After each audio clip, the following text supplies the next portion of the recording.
नमस्कार, आप सुन रहे हैं द बॉलीवुड रेडियो और मैं हूं आपके साथ आकाश। दोस्तों, किस्सा राजेश खन्ना के टीनेज दौर का है। साल बीत रहे थे। जतिन यानी कि राजेश खन्ना अब टीनेज में कदम रख चुका था। उम्र बढ़ने के साथ साथ नई उम्मीदें और ख्वाहिशें पंख फैला रही थीं। इस उम्र में जतिन को पहले प्यार का एहसास भी छूकर गुजर गया। उस लड़की का नाम सुरेखा था।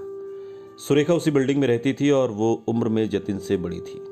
ये 50 के दशक की शुरुआत की बात है। सालों बाद लेखक बनी रूबेन को अपने इस पहले प्यार के बारे में बताते हुए राजेश खन्ना ने कहा, मेरी उम्र 11 या 12 साल की रही होगी। वो 16-17 साल से ज़्यादा की नहीं थी। उस दिन जतिन अपनी बिल्डिंग के कंपाउंड में तेज़ रफ्तार से साइकिल चला रहा था। ये साइकिल उसकी पहली गाड़ी थी। वो उसे बहुत जिद के बाद मिली थी और उसे मालूम था कि अपनी जिद को कैसे पूरा करवाना है। उसके माता पिता उसे ना नहीं कह सकते थे और वो उनकी हर बात को माना करता था और राजेश खन्ना की जो भी जिद होती थी वो माँ बाप उस फरमाइश को पूरा करते थे। साइकिल पर बैठा वो अपनी बिल्डिंग कंपाउंड में चक्कर लगा रहा था। अचानक उसका बैलेंस बिगड़ा और वो साइकिल समेत फर्श पर औंधे मुँह गिर पड़ा। सब इतनी तेजी से हुआ कि समझ ही नहीं आया। ध्यान दिया तो देखा कि उसका घुटना छिल गया और उसमें से खून बह रहा है। खून देखकर वो डर गया। दर्द से आंखों में आंसू आ गए और ठीक उसी पल बिल्डिंग में रहने वाली एक लड़की भागकर उसके पास आई। उसके हाथ में एंटीसेप्टिक की बोतल और रुई थी। उसी पल उसे याद आया कि ये तो वही लड़की सुरेखा है जो अक्सर उसे साइकिल चलाते और खेलते हुए देखती है। उसने अपनी शर्ट की आस्तीन से फौरन आंसू पोंछे। भला एक लड़की के सामने वो कैसे रो सकता था। मुझे लगता है यही वो पल था जब मुझे पहली बार प्यार हो गया। मुझे याद है उसने एक पुरानी साड़ी को फाड़कर मेरे घुटने पर पट्टी बांधी। ऐसा करते हुए उसका चेहरा मेरे चेहरे के बेहद करीब आ गया था। इससे पहले कि मैं कुछ सोच पाता उसने मुझे किस कर लिया। मेरी आंखों के आगे अंधेरा छा गया।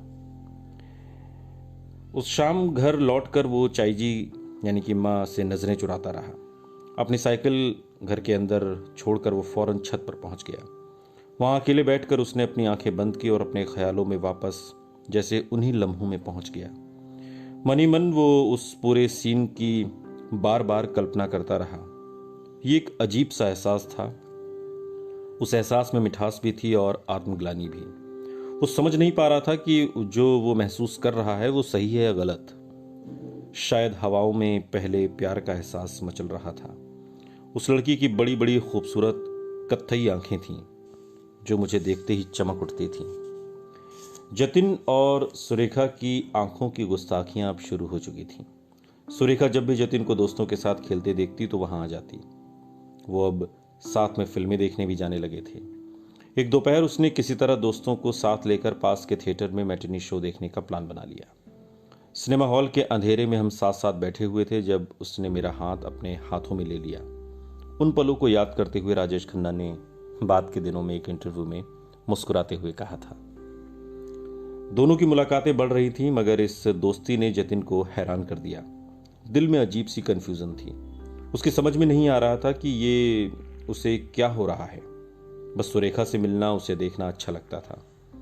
अपने स्कूल, अपने दोस्तों, अपने परिवार, अपनी खुशी, अपने गम, हर बात सुरेखा को बताना अब जरूरी सा लगने लगा था।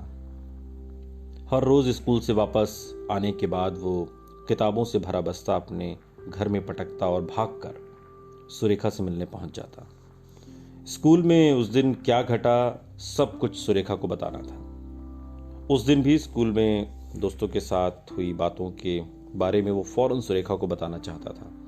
बस्ता अपने कमरे की मेज पर फेंक कर वो सुरेखा की घर की तरफ दौड़ पड़ा। हाफता हुआ वो सुरेखा के दरवाजे पर जाकर रुका। दरवाजे पर एक बड़ा सा ताला लटका रहा हुआ था और वो हैरान हुआ। इस ताले का मतलब उसकी समझ में नहीं आया। हाफते हाफते उसने पास बैठी एक औरत से पूछा कि सुरेखा कहाँ है। जो जवाब उसे मिला उसके लिए वो बिल्कुल तैयार नहीं था। जब सुरेखा 18 साल की थी तो उसके घर वाले उसे उसके गांव ले गए और वहां उसकी शादी कर दी। सुरेखा कभी वापस नहीं आई। मैं जैसे गम के गहरे समंदर में डूब गया। बचपन के उस प्यार को सालों बाद याद करते हुए भी मानो राजेश खन्ना उन पलों के दर्द को महसूस कर रहे थे। सुरेखा के जाने की बात सुनकर उस रोज उसकी आंखों में आंसू भर आए। उसकी उम्र में ये किसी हादसे से कम नहीं था। उसने कुछ खो दिया था, लेकिन क्या? उस समय यह एहसास वो किसी के साथ बांट नहीं सकता था। क्या वो फिर प्यार कर पाएगा? वो जिसे भी प्यार करेगा, कहीं वो उसे फिर छोड़कर चला तो नहीं जाएगा? आज तक मैं उसे और अपने दिल पर उसके असर को भूल नहीं पाया। क्या अपनों को खो देने का एक डर उसके दिल में अपनी गहरी जड़ें जमाने लगा था? शायद हाँ। सुनते रहिए द बॉलीवुड रेडियो, सुनता है सारा इंडिया।